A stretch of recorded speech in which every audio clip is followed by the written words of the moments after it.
Nia, si gadis penjual gorengan. Nama lengkapnya Nia Kurniasari. Nia berusia 18 tahun dan berasal dari keluarga yang kurang mampu. Kedua orang tuanya sudah berpisah lama sejak Nia masih kecil. Ia merupakan anak kedua dari 3 bersaudara. Sejak kelas 4 SD, ia sudah berjualan gorengan keliling untuk memenuhi kebutuhan keluarganya. Setiap harinya hanya dihabiskan untuk bekerja dan sekolah. Meski harus bekerja, Nia merupakan anak yang berprestasi. Ia sering kali mendapatkan ranking 1 di sekolahnya di INS Kayu Tanam. Sebagai murid yang cerdas, ia juga pernah mendapat beasiswa dari sekolahnya. Selain di bidang akademis, Nia juga seorang atlet pencak silat. Ia pernah menjadi juara 1 dalam tingkat provinsi. Nia sudah menyandang sabuk coklat. Bahkan ia sudah melatih silat di beberapa sekolah. Nia seringkali telat saat apel pagi di sekolahnya. Hal itu dikarenakan ia harus mengambil gorengan terlebih dahulu. Tanpa minta dikasihani, Nia pun menerima hukuman atas keterlambatannya itu, yaitu dengan membersihkan ruangan kelasnya. Nia juga anak yang baik bagi teman-temannya. Ia seringkali membantu temannya yang kurang mampu untuk sekedar membelikan jajan. Dari hasil bekerja selama ini, Nia sudah bisa membeli sebuah gelang emas serta memperbaiki rumahnya, seperti membuat lantai rumahnya beralaskan semen serta membuat kamar mandi sederhana. Nia ingin membahagiakan kedua orang tuanya dan keluarganya. Setelah lulus SMA, Nia lebih giat bekerja. Ia berniat membeli laptop untuk rencana kuliahnya serta ingin memperbaiki rumahnya. Dari hasil kerjanya selama ini, Nia sudah mengumpulkan uang 3 juta rupiah. Setiap hari dari menjual gorengan, Nia mendapat untung kurang lebih 30.000 rupiah. Selain itu, ia juga bekerja sebagai tukang ojek serta tukang panggul agar tabungannya cepat terkumpul. Hari itu, tanggal 6 September 2024, Nia berjualan gorengan seperti biasanya. Setelah malam tiba, tak seperti biasanya, Nia tak kunjung pulang ke rumahnya. Karena tak setor uang gorengannya di sore hari, ibu penjual gorengan pun mencoba menanyakan keberadaan Nia lewat WhatsApp. Namun Nia tak membalasnya. Sedangkan di rumah, keluarga khawatir karena Nia tak ada kabar, kondisi pun sedang dalam keadaan hujan. Hingga jam 7 malam, kakak Nia mulai menghubungi teman dan keluarga lainnya. Sang kakak juga bertanya kepada warga sekitar, barangkali ada yang melihat Nia sebelumnya. Salah seorang warga bernama Buyung sempat melihat Nia pukul 6 sore di sekitar saat sedang berjualan. Nia yang sedang berjualan juga tertangkap kamera warga saat sedang merekam anaknya di sore hari. Keluarga pun segera ke kantor polisi untuk membuat laporan kehilangan. Tetapi polisi belum bisa menerima laporan karena harus menunggu 1 kali 24 jam. Keesokan harinya, 7 September 2024, polisi menyatakan Nia hilang. Polisi bersama warga mulai melakukan pencarian. Petunjuk pun didapat. Polisi menemukan gorengan sisa jualan yang berceceran dan sejumlah uang hasil jualan di semak-semak, serta jilbab yang tersangkut di sebuah ranting pohon. Semak-semak di sekitar pun rusak seperti jejak sebuah perlawanan. Minggu 8 September 2024, tepatnya 3 hari pencarian Nia berlangsung.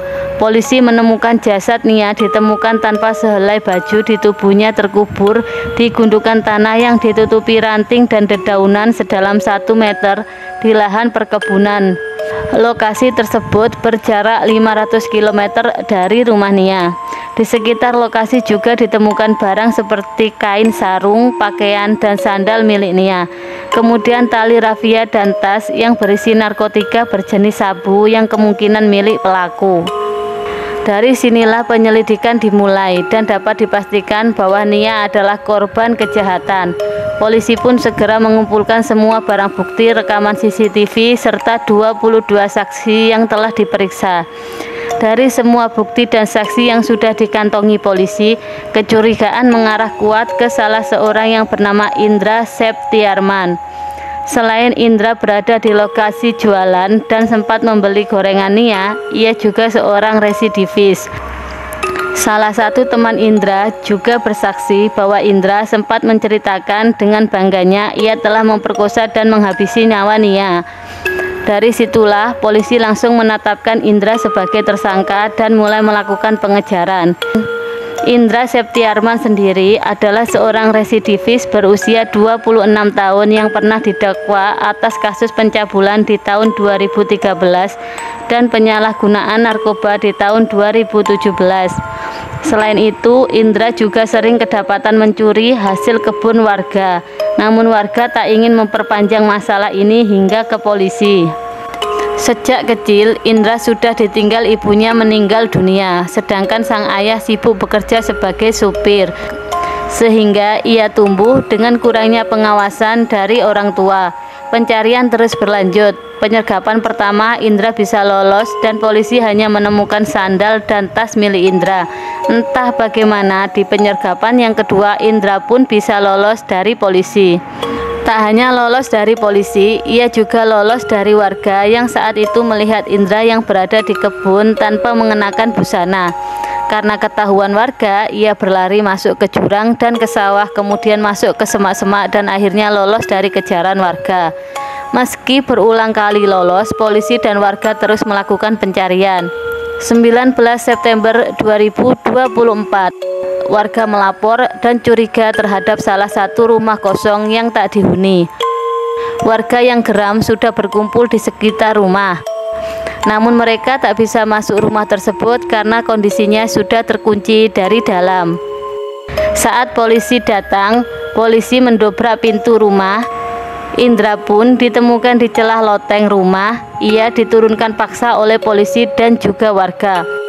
Warga yang marah pun mencoba menyerang Indra. Untung saja polisi melerai dan segera mengamankan Indra. Indra tertangkap setelah 12 hari menjadi buron. Pasca penangkapan, dari keterangan Indra, polisi pun kembali menelusuri TKP.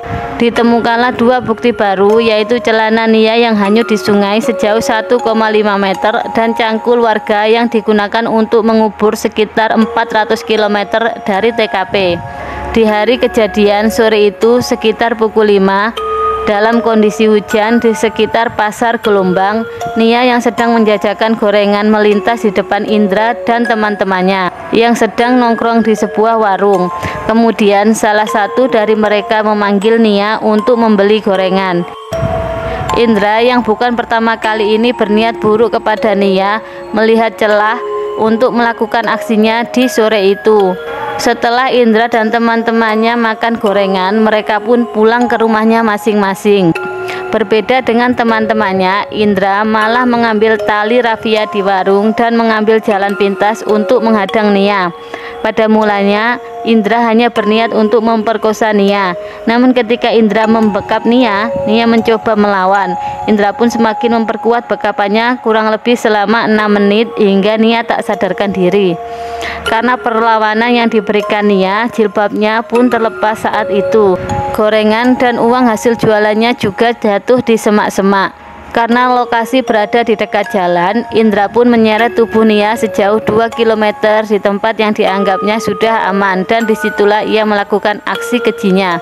Setelah melakukan aksi kejinya, Indra menyeret tubuh Nia sejauh 300 meter. Kemudian Indra menggali lubang menggunakan cangkul warga dan menguburkan Nia sedalam 1 meter. Selesai dengan aksinya, Indra masih sempat nongkrong di sebuah warung. Beberapa hari kemudian, saat ia mendengar bahwa ia telah menjadi buron, ia pun bersembunyi ke dalam hutan. Dalam 12 hari pelariannya, ia bertahan dengan uang Rp200.000. Tak hanya itu, Indra dilindungi dan dibantu kabur oleh pamannya, Muhammad Jailani. Indra ditetapkan sebagai tersangka tindak pidana pembunuhan dan pemerkosaan Nia.